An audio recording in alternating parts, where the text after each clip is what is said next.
Oh, Udo, I am excited to talk to you because number one, I was talking earlier and I actually ran out to the kitchen and I got my oil because I wanted to show that I've been taking Udo's oil for a long, long time. And I'm so happy to have you on Menopause Mastery. But I'd love for you to share your story. Like, how did you get into your omega 3, omega 6, omega 9 balance, healthy oils? You know, that's a unique world, especially how early and how long ago you really dove in. And I'd love to hear how you got there. Yeah. Well, the short version of the long story is I was born in 1942 in Europe during the Second World War, and we ended up being, my parents came from Latvia. They left because Latvia ended up with the Soviet Union and they hated communism. They ended up in Poland. I was born in Poland when it was part of Germany, and Soviet Union and Germany just took the land away from the people. There was nobody from Latvia or Poland at the meetings where they decided to confiscate the territory. And so I was born on a stolen farm.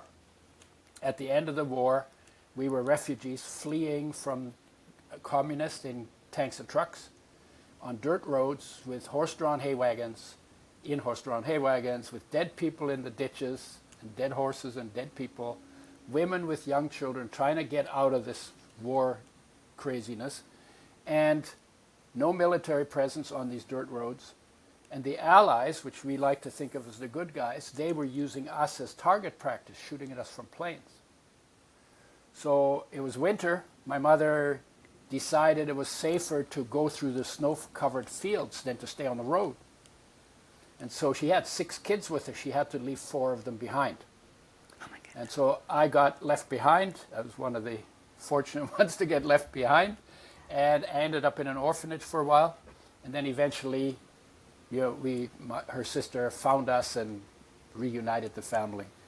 But I remember not feeling safe, not knowing what I could trust, because the story changed every day. So they told you to do one thing one day, and they told you the opposite the next. It was like, so I was like, okay, well, and that made me kind of into a born scientist. I was always trying to figure out how things worked, because if you know how things work, you get a certain amount of security because you could predict and control, right? Mm-hmm. When I was 6, I listened to adults argue about crazy things, and it made me really uneasy because it was so intense, and I was always like this, covered my, protective, right?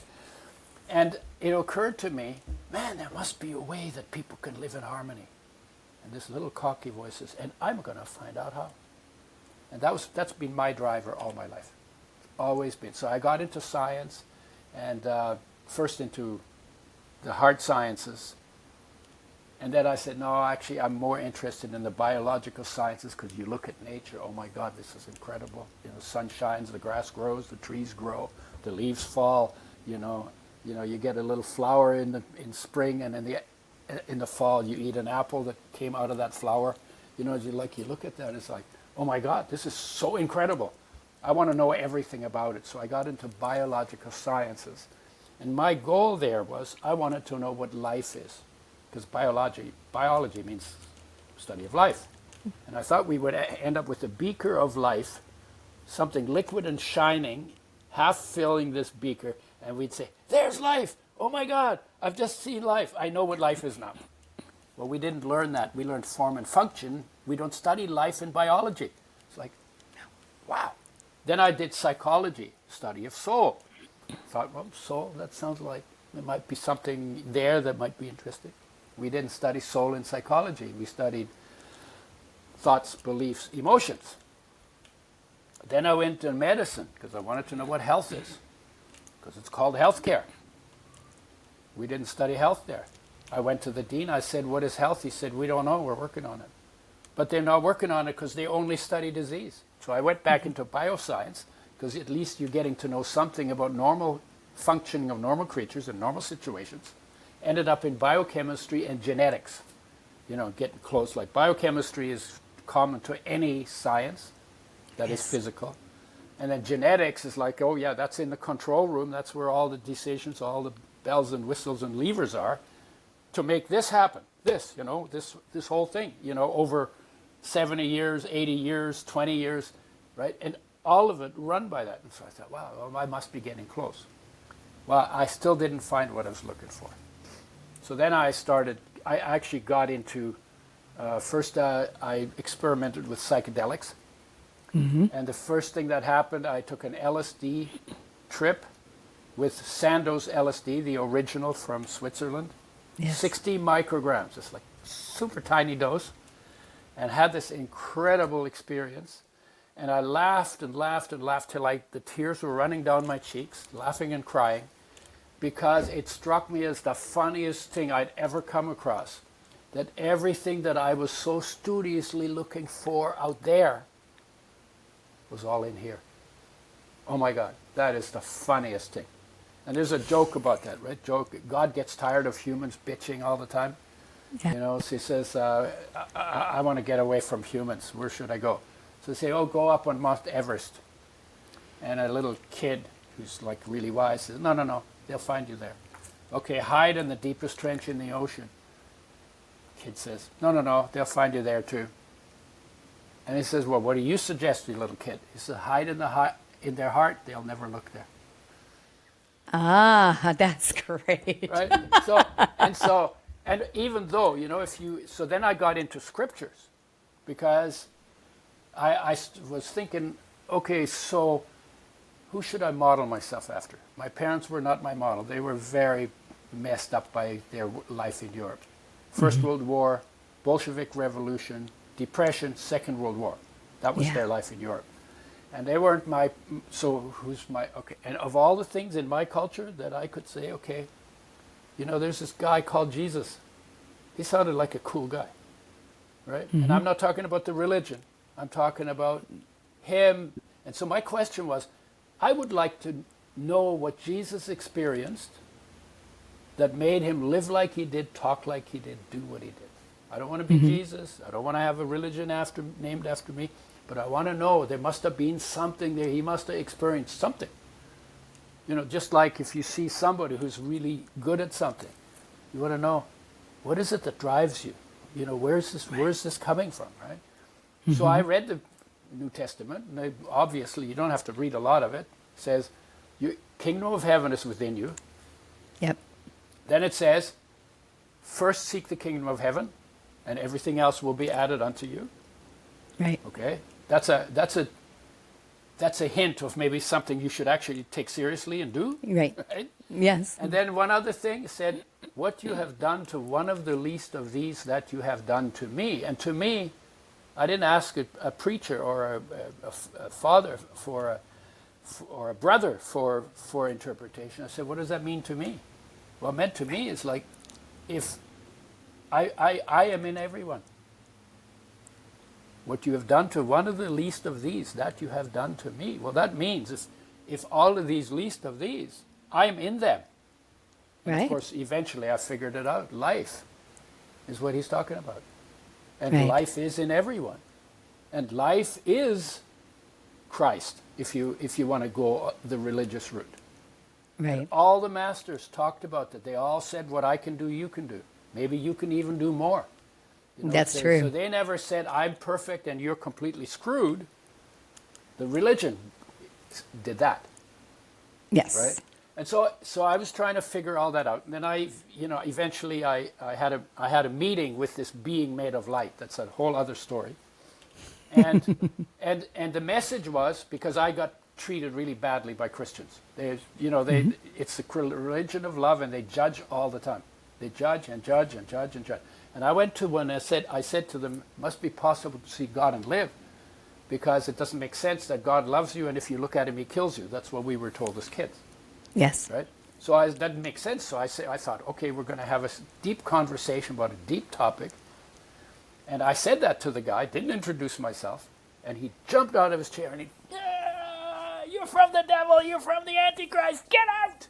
So they threw me out. And so I went to clear my head. I used to go to nature to do that. In the middle of the night, I woke bolt upright. And there was a being made of light. No words, no labels. Mm-hmm. But it embodied something. That being embodied something. And I could put words to it. And the words were, I am come not to judge, but to love. Okay. All my confusion was immediately gone. I am come not to judge, but to love. That was the message of the Master to humanity. And it turns out later on, when I was feasting on this experience as a profoundly powerful experience, that's also the message of life to your body. I am come not to judge, but to love. You are loved unconditionally. Your body is loved unconditionally by life, 24/7, lifelong. And so that was what I was looking for in biology and psychology. There it was in one experience on a deserted beach in Canada, all by myself, trying to clear my head from being treated really badly by some Christians. And I got to say, I have to thank them now for doing that, because it set me up for that. Yes. Because I really wanted to know. When you get desperate, you get sincere. Yeah. Yeah. So anyway, that's what happened. And then I got married, and we had 3 kids, and my marriage broke up, and I was really upset, and I wanted to kill something. So it's not very Christian of me. Yeah. But I took a job as a pesticide sprayer. Oh my goodness. Wow. Because pesticides are only made to kill living things. Right. Right? That's true. So I sprayed them for 3 years, very careless, walked barefoot through what I sprayed. Eventually, I got poisoned by pesticides. Oh my Went to the goodness. doctor, said, what do you got for pesticide poison? The answer, nothing. And that's the day the penny dropped for me about how really clearly my responsibility my health is. And I kind of knew it, but it was never never that like really definite. Right. And so I decided to use my background to try and figure it out. And I went into the research journals to read everything about health and nutrition, disease and nutrition. And I was looking at minerals, the essential nutrients, 18 minerals, 13 vitamins, 9 essential amino acids from proteins. And then there was, at that time, it was 1980, only one essential fatty acid was known for sure, which was the omega-6, which is in all of the cooking oils.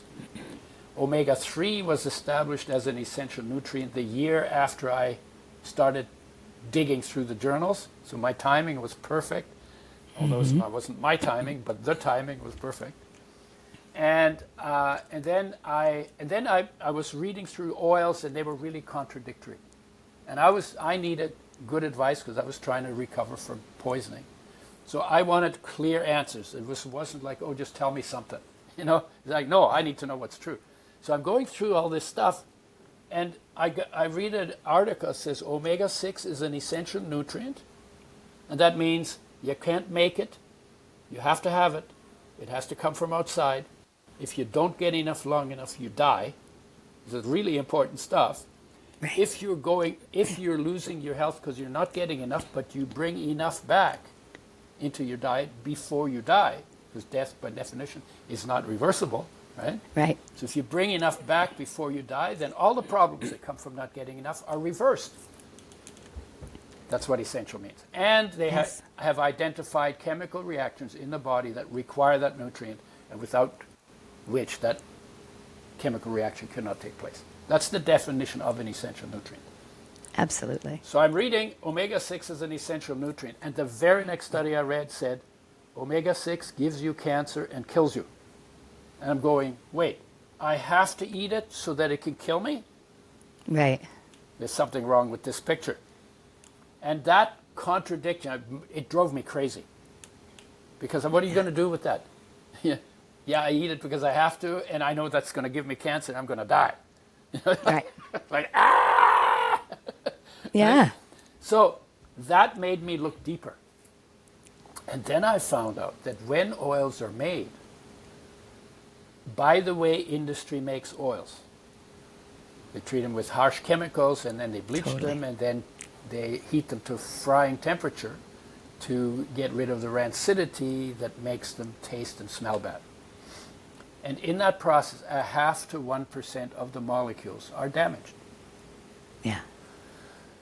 So then I called the Oil Chemist Society, and I said I want to talk to a researcher. And I asked him, why do you do that when you know it does damage? He said, oh, one of the reasons we do that, we can get rid of half the pesticides in the oil. And I'm thinking in my head, oh, the other half stays in? I didn't Yes. We're only getting rid of half.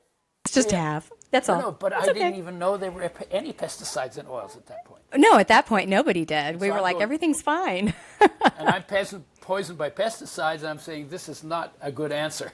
So I said, why Right. don't you start with organically grown seeds? Because then you don't have any pesticides. He had no answer, and he got mad at me. And he said, what the hell is your problem?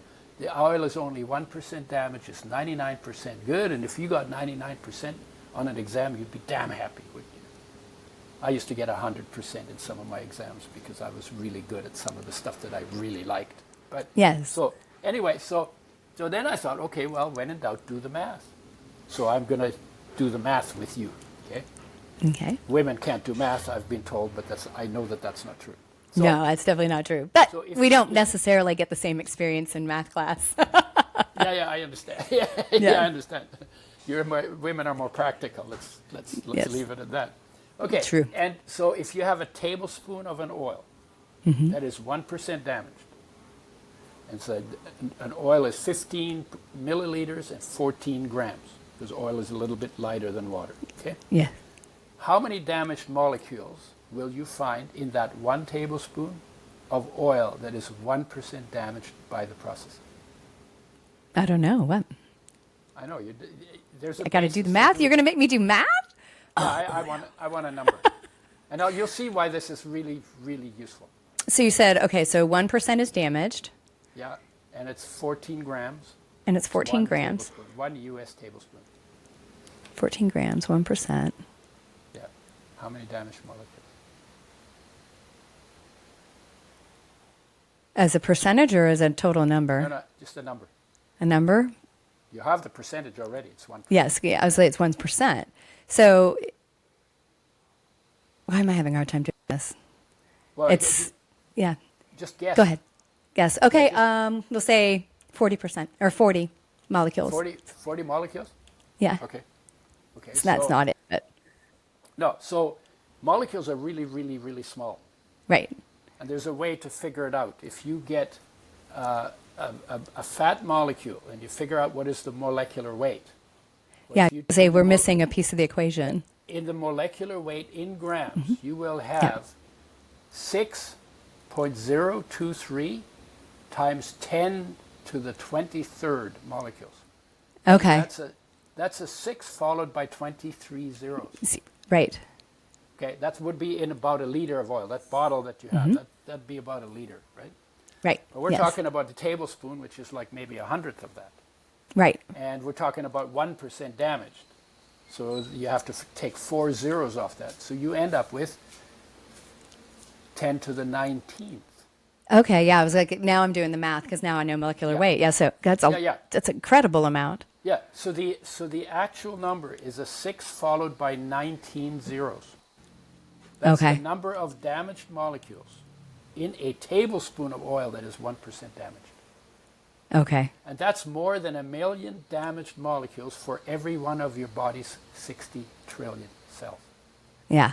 And what do you think? And these are molecules that are damaged. They didn't exist in nature. So they probably don't work too well in the body. They may Right. actually be quite toxic too. Right, Because exactly. they'll get into your body, they'll occupy space where a fat molecule should be or an oil molecule should be. Right. Wherever they are, they will interfere with what's supposed to be going on there. Right. And that's going to Yeah. hurt the flow of energy, the flow of chemical reactions. Yeah. That's going to interfere. Block Yeah. interference, sidetrack. Everything. So, and then most people use 2 to 4 tablespoons, so you got to multiply that number. So now you're talking to 2 to 4 million, more than 2 to 4 million. Yep. If you fry it, you got to multiply that number by another 3 to 6 times. Right. There's pesticides in the oil. They're in plastic bottles. Oil swells plastic, and plastic leaches into the oil. That Yep. doesn't do well in your body either. So fundamentally, I came to the conclusion that more health problems come from damaged oils than any other part of nutrition, worse than sugar, Yep. and more health benefits would come to the body of people who are eating these damaged oils if they took an oil change to oils that are actually made with health in mind. What damages the oils is light, oxygen, and heat. In the frying pan, all three are wrecking the oil all at the same time, Right. right? So if you want to make oils that are not damaged, you have to make a super tight production method where the seed or nut that contains the oil, from the time it's closed in nature's packaging, and nature's packaging is very good. They have Yes, it flax is. seeds. They found flax seeds in caves in Switzerland that were 5,000 years old, and they planted them, and those flax seeds grew. Yes. That's how good the packaging is. It'll keep it for 5,000 years, right? Yes. Well, we're not. We only want a year or two, right?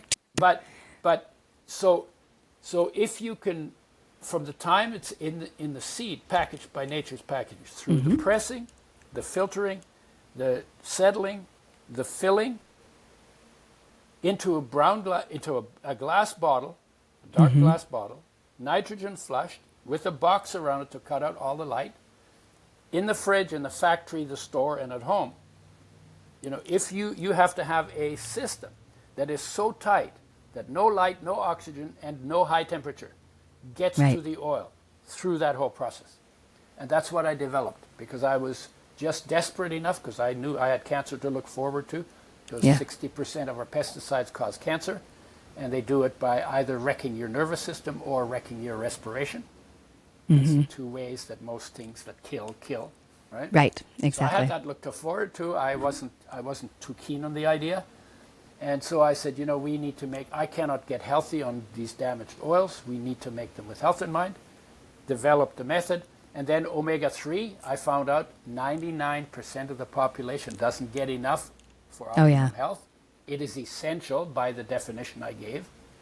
It is 5 times more sensitive to damage than the omega-6, so it's a nightmare to work with. Yes. And there are fewer sources, because the omega-3s come more from the poles. Right. Yes. They're more abundant at the poles, and they're harder to find in the warmer areas. Right.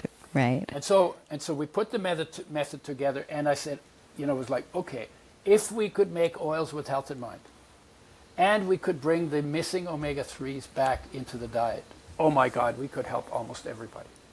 Yeah. And I got so excited. This is like, you know, of all the things that I did up to then, by that time I was 38 is when I got poisoned. So up to that time, you know, I had done a lot of work, and I did different blue-collar jobs because I wanted to know what it was like to be in the shoes of the people who do those kind of jobs, you know. But none of it, there wasn't anything that really inspired me. What do I want to do with my life? I don't know. Do I want to be a researcher? I don't know. You know, what about, you know, what about farming? I don't know. You know, so it was like, Yeah.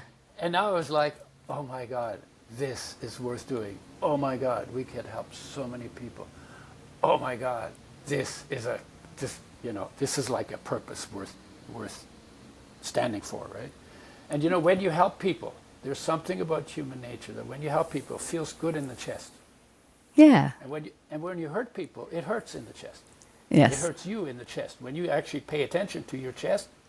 Yeah, you can feel it. And so if I can help almost everybody, you think that's going to feel good in your chest? Of course it is. Oh of my course God. it is. And so that was the drive for doing all of that. And That's we awesome. worked our butts off. We had no money. Yeah. It I'm was familiar all with that game. enthusiasm. I had no business background. We made decisions right and left about how to put a company together, all based on standards that we set for the quality of the oils. And Yep. then we ended up in a van without air conditioning in the hottest months in the U.S. We did 17,000 miles, 35 states, 85 wow. cities, 101 days in a van without air conditioning. I slept Oh, on I the floor feel of for the you. van, and my driver had built himself a bunk at the back, and then we just talked about oils made with health in mind and flax oil. And we Yeah. were so inspired, and we were so on fire. In 2 years, flax oil became the highest selling oil in the natural foods industry, which is where we were active. Yeah. You know, I That think was it's all. yeah. Oh no, go ahead, please. Yeah. And it was just like, yeah, you know, we can help almost everybody. And then I became omega-6 deficient on flax oil because it has a lot of omega-3 but not enough omega-6. And so I became omega-6 deficient, dry eyes, skipped heartbeats, arthritis like pain in my finger joints, and thin papery skin. Fixed it by eating sunflower seeds because they have a lot of omega-6 and no omega-3, so brought the balance back. And then I developed a blend that is properly balanced so you cannot get hurt. Because I'm trying to help people, I don't want to make something that can actually hurt them. So flax oil, that's why I moved away from flax oil, and that's why we made a blend. And in the blend, the ratio between omega-3 and omega-6 is perfect because omega-3s have more health benefits because they're missing in so many people. But you have to have enough omega-6, not damaged and made with health in mind, so that the one doesn't crowd out the other and the other one doesn't crowd out the one, because they use the same systems in the body to get converted into probably hundreds of different other derivative molecules. And you need to have the ratio right so that both of them get to unfold their benefits. Yeah, I think there's several things that I want to point out to my listeners, because I think for them to really understand how important this is. Because you talked a little bit about it, but I think we can dig in a little bit, just tiny bit more. These molecules, these fat molecules, get integrated into your cell membranes, your mitochondrial membranes, every tissue. And when you have pro-inflammatory damage 6 fats, omega-6 fats, it obviously causes conductivity. Like think of it as none of the messengers, none of the electrical, none of the communication works properly on the cell.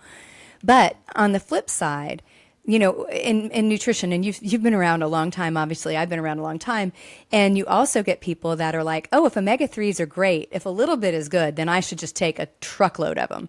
And it has a U-shaped curve, right? Omega-3s, which are vital for our and essential, we need some, but you can overtake those or overeat those and actually throw off the balance in how the body handles inflammation, and it's in the literature shows that we can have sort of a U-shaped curve where we actually start to see less improvement because we can't launch an appropriate inflammatory response when we need to. So I think that's so important because especially in nutrition, it's like anytime there's the newest, hottest thing, everybody's like, okay, I'm going to take super physiological doses because it's going to just make me a rock star. And I'm like, no. That's not how it shows up in nature. We need to keep it in balance with what the body anticipates it's going to be getting. So I think I really want that to hit home with people because it's so important. So the couple things come up there. So one of the things is that the essential fatty acids, both of them, are in the membranes. You said that, right? Yes. Mm-hmm. But they're in the membranes. They're stored there. They have a function in the membranes, but they're stored there.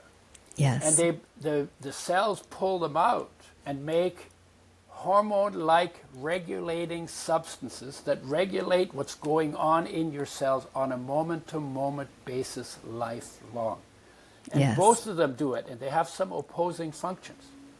And so you have to make sure that both of them get to do their jobs. Right. That's why the ratio is important. Okay? Yes. So if you get too much of one, you crowd out the other. If you get too much of the other, you crowd out the one. Second thing is that we're living in a time where a lot of people are saying, don't use seed oils, don't use omega-6s, they're toxic, they're going to kill you. That's kind of like what I got from, omega-6 gives you cancer and kills you. And that's completely wrong. The people who say that, there have been people like that I've been doing this for over 40 years. Started in 1980, right? Mm-hmm. So 44 years. And there have always been people who said that. And if you look at the research, there's research done on omega-6s that comes up with some problems caused by the oils. Right. And so what they're not doing, and what they've never done, and what the industry has never done, and what the doctors have never done, and what the media have never done, they have never told you that there's damage done to those oils by industry even before you fry them, and correct it even more. And that the fact that they've been damaged and you get all these damaged molecules hasn't made the news. So people don't know, and the people who write these books have done half their homework. They see the research, they say there are problems. Instead of blaming the damaged molecules for those problems, they're blaming they're blaming an essential nutrient that you have to have for every cell in your body Yes. for that damage. Well, And they're they mislead everybody. totally. Well, and they're looking at in vitro studies, which means in a petri dish, which has certain application. But if you look at human clinical trials, I did an entire podcast on the seed oil debate, right? And based on human clinical trials, right? Because the reality is we're also not rats and we're not mice. And there are some shared biological systems, but when you look at human clinical trials, that doesn't stand up to that. The reality is it's what we do to these things. If you eat sunflower seeds or whatever kind of seed, that is very, very different than breaking out a bottle of sunflower oil that's been highly processed and cooking with it. Yep. And I think it's selective bias. You're a scientist, I'm a scientist. It's like, well, of course, the only thing I look for is a study that says that this is bad, and I don't bother to question my own hypothesis, then I'm just going to jump to that conclusion. It's the damage done to the food. And then we fry French fries and other crap and then eat it. And then we feel bad. Yeah. So then omega-6s cause inflammation. That's what we get told, right? Mm-hmm. And there are two kinds of inflammation. Omega-6 makes some of these hormone-like regulating substances to increase inflammation, which limits the movement of tissue. Yep. It's done by the immune system for healing purposes. Yes. When the healing is done, then those omega-6 made regulating substances are built down. So you get acute inflammation from omega-6s if they're made with health in mind. But if you get damage to molecules, you take these oils, then you get chronic inflammation. Yes. That chronic inflammation is not natural. It's because of the damaged molecules in those oils. Yes. And so I say more health problems come from damaged oils than any other part of nutrition, and more health benefits will come from making the oil change your body needs to oils that are not damaged, to oils that are made with health in mind, that are properly balanced and are organic. And you use those oils not for frying. Right. You use them in foods after they come off any heat source. And they're compatible with all foods. Yes. But you do not use them for frying, because the better the oil is for you when it's good, the more you damage it in the frying pan, and then the worse it becomes for you. So it'd be better to fry in butter, right, than to fry in oil. But I said it's not better; it's actually less worse, because when you fry in butter and your food turns brown, you're burning the food, you're turning it into molecules that never existed in nature, and those molecules will burn you. You burn the food will burn you. It'll burn your health, right? Fried oils, fry health. It's a chant. Fried oils, fry health. Fried oils, fry health. Every time you go and fry in your kitchen now, you're going to hear the chant. Fried oils, fry health. Fried oils, fry health. Exactly. Don't do it. No, I know. It's the stupidest thing we've ever invented to do to our food from a health perspective. Yeah, I think I can say we were having a conversation earlier about my upbringing, and I talked about my religious upbringing. But the other thing is my mom, we had a garden. So, of course, a kid of the 70s, I thought my mom was really uncool, which she wasn't. She was cool, but I was stupid because I was a kid of the 70s and 80s.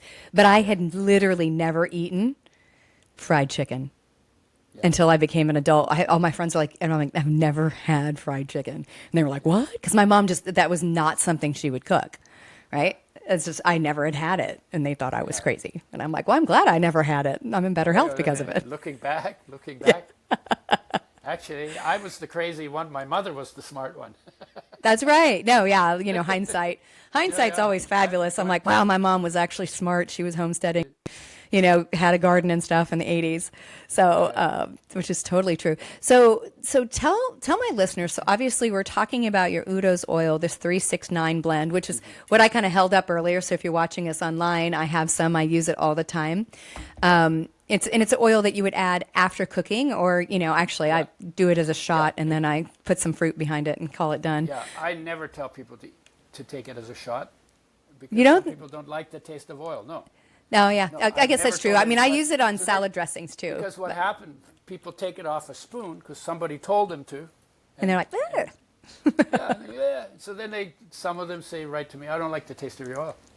Oh, how'd you take it? Well, I take it off a spoon. Oh, when's the last time you took a cooking oil off a spoon? Never. Oh, Yeah. I never do that. Well, why are you doing it with mine? Yeah. Mix it in food, spread your intake out over the course of the day. Goes Yep. with starch, goes with protein, goes with fruit, goes with vegetables, goes in cold food, warm food, hot food, goes in shakes, goes in smoothies. Goes everywhere. Literally compatible with everything. Yeah. And I've mixed it always, as a salad dressing. I've mixed it kind of as a salad dressing Yep. with salt and pepper and olive, Yep. that kind of stuff. Yeah, and always, if you're going to put it in hot foods, put it in the food after your cooking is done. Yes. Do not take it close to the frying pan. Right? No, because you just damage it, and you basically created a free radical. You create a toxic mess. Yes. So these oils are very sensitive. You want to use them with care. So they're made with care. Nature grows them with care. We make them with care. We store them with care. We ship them with care. You store them with care, and also you use them with care. Yes. And then, yes. what does it happen? We've worked with athletes. Within 1 month of taking a tablespoon per 50 pounds of body weight per day, their performance, if they did their sport to exhaustion, went up by 40 to 60% in 30 days. That's awesome.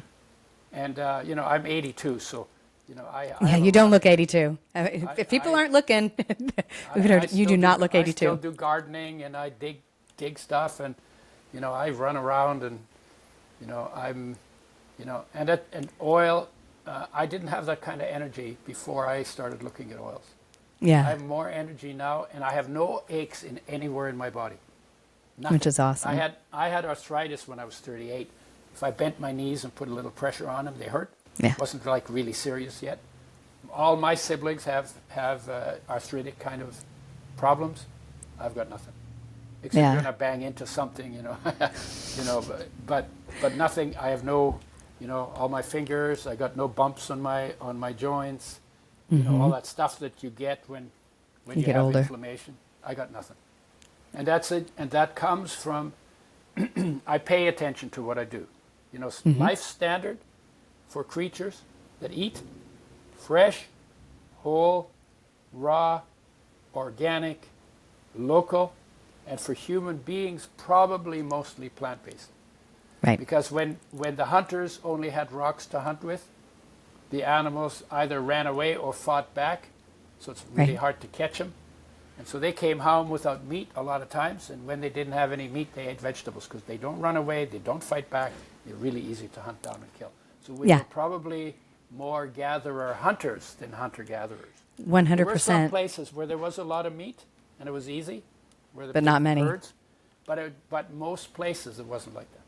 No, because you remember the caveman Uzi they found in the caves in, I want to say it was in Sweden. I could be wrong, but basically he was obviously in a fight, got injured, died in this cave, and was basically frozen in the cave. And more than like 10, 15 years ago, they found him because everything was melting, and he was perfectly preserved. He still had seeds in his gut. He had pulses and seeds. You could tell that he had some arthritis. Like, we were not just eating animal protein. We were eating a lot of vegetable-based foods, and animal protein was when we got lucky. Yeah, right. And the other thing is, the cow you eat, the this isn't the same cow. The cow is made out of grass. That's right. The milk that you drink, it's made out of grass. So the idea, people sometimes say, oh, you don't get enough protein, or you don't get this or that. Well, it makes there's enough protein in grass to make a cow have a big butt that you call a steak, right? Right. And True. We're not grass eaters, but there's as much or more protein in seeds as there is in very meat, high. because meat is 80% water, and seeds are about 10 to 12% water. So when I eat my seeds and nuts, they're about 12 to 20% protein. Right. And exactly. And the idea that plants don't have complete protein, well, they make a cow with complete protein. So that was debunked probably 15 years ago. That Right. you have to be, when you eat plant proteins, then you have to do this and that. That's all BS. And there's always, you look at where do these stories come from, Who creates the narratives? Right. Those with a big mouth and a lot of money.